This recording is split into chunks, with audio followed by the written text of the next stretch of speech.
Hi everyone, my name is Miami Gold and I'm here with the lovely and talented Chappell Roan. How are you? Hi, I'm good. How are you? I am fabulous. Thank you so much for coming in to speak with us. We're so excited to have you. Thank you for having me. Of course, so we're just gonna hop right into the question. So, you've been performing since you were a kid, but what spurred you to write your own music and have you matured as a songwriter? Um, well, I hope I've matured as a songwriter. I I started writing when I was in high school, just about like crushes on people that I would never be with, and that's what inspired it at the beginning. And as time like went on, I kind of just continued that, and I've always tended to write about like my fantasies. Awesome. And what inspired you to write Pink Pony Club?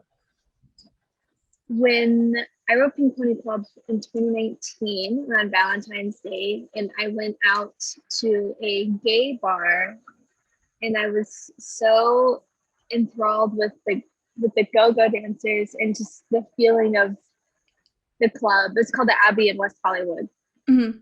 and I was just like in shock of the way I felt. It was very spiritual, honestly, and I had never where I grew up, I had never like really experienced that. I'm from a very small town in southern Missouri. And I just it was magical to me. So I just wanted to write a song that kind of captured that feeling. Oh, Got it. And what was it like creating the music video? oh God. The music video was like the best day ever. I've always wanted to like dance my ass off and and in the music video I got to it was all in one day. We had like real drag queens, real bikers. They brought in their motorcycles and like real leather daddies. It was all really it was just so fun. And I was actually nervous whenever I was performing, and then it Aw. and like as the video went on and as the performance went on, like I loosened up. But it was so it was a dream come true for sure. And the industry is all about collaboration. So, what was it like working with Dan Negro? Dan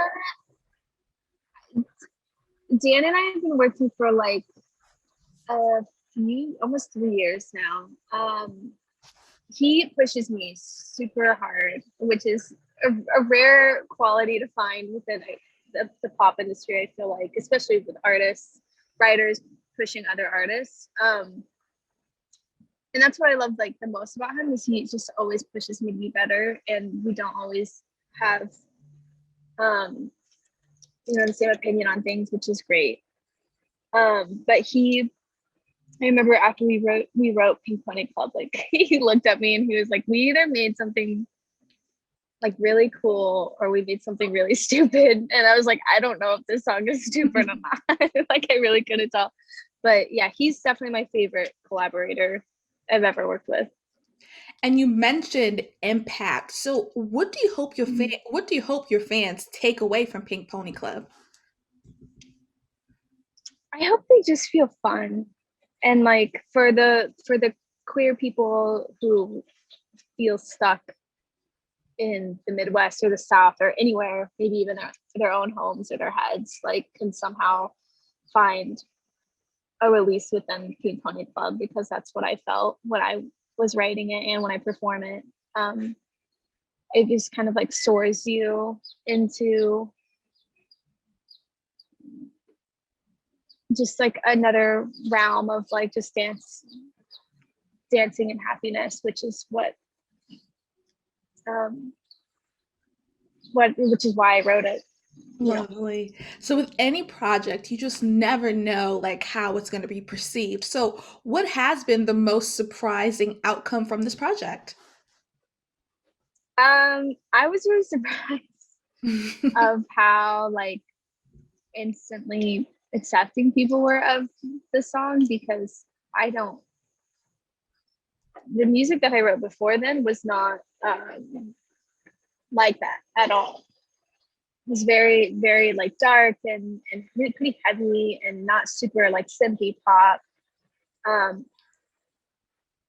so I was just really surprised about how accepting my music base was, but also people who I didn't know who started listening to the song. Like it has really brought me a lot of new listeners and a lot of new support, and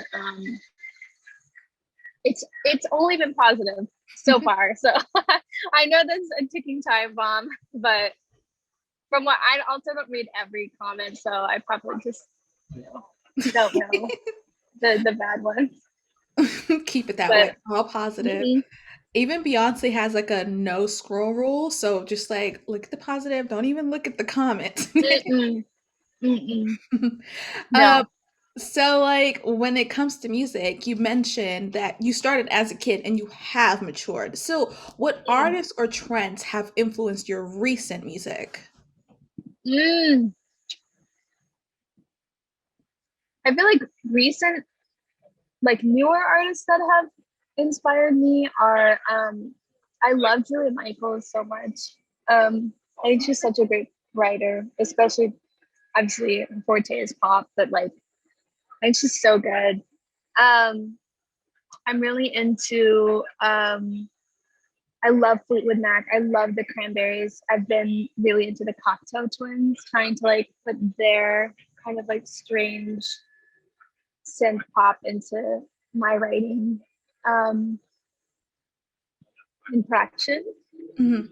Um, but yeah, honestly like what inspires me a lot is not only like my fantasies, but also like I watch a lot of music docs Mhm.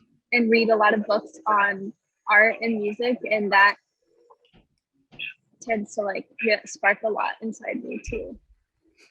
Wonderful. And so the country's opening back up, but during quarantine, how have you stayed connected with your fans? Well, I've done a couple live shows. I should have. I mean, I still could, but like, I definitely should get on the live show train, Instagram live show train more. But I've just really tried to like. I really try to respond to any DM I get, honestly. Um, so I'm always like, those are always open, and I've been posting a lot of covers. So I took like requests for covers, and I'll post those since we don't have like new music coming um immediately. So in the meantime, I just kind of fill it with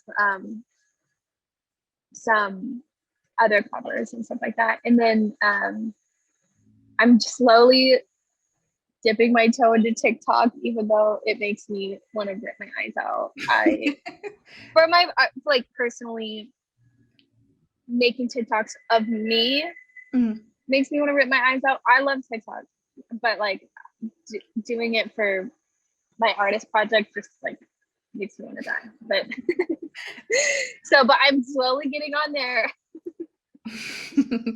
But Awes- yeah, Awesome. And so you're fairly young, but what advice would you give to another young artist that's trying to break into the music industry?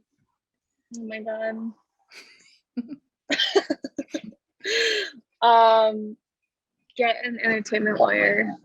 First of all, number two, um, focus on what you want. Like knowing what you want is the most important thing in this whole game, I think, because like you don't know what you want, then every like people will start telling you what you want, you know. Hmm. So you have to know what you want, and you have to be really confident, especially as a young female. You know, people just won't trust you or believe you that you know what you're talking about, or even really take you seriously. So if you just really like do your research, know what you want, and really uh, focus on making your craft, whatever that is, producing, singing, writing, performing, whatever, just making that your craft the best you can be. That's what I would say. Is my advice. That is amazing advice. So listen to her, guys. She knows what she's talking about. So what's next from you? Can we expect any music, videos? You mentioned TikTok. So what's happening next? Well, okay, well, hopefully I'll be posting my some TikToks and get my shit together. And then, um, but for music, um, I'm working on an EP right now, and I'm hoping to release it in the fall. I don't know. I would love to. But we definitely like we're close. So that's to come. Probably maybe a single or two before then. So maybe Nice. the summertime. Nice. We're super excited. And when it's all said and done, what do you hope Chapel to be remembered for? Oh my god, I've never been asked that question. Oh, that's heavy. I mean, I just hope that I opened up a new door for,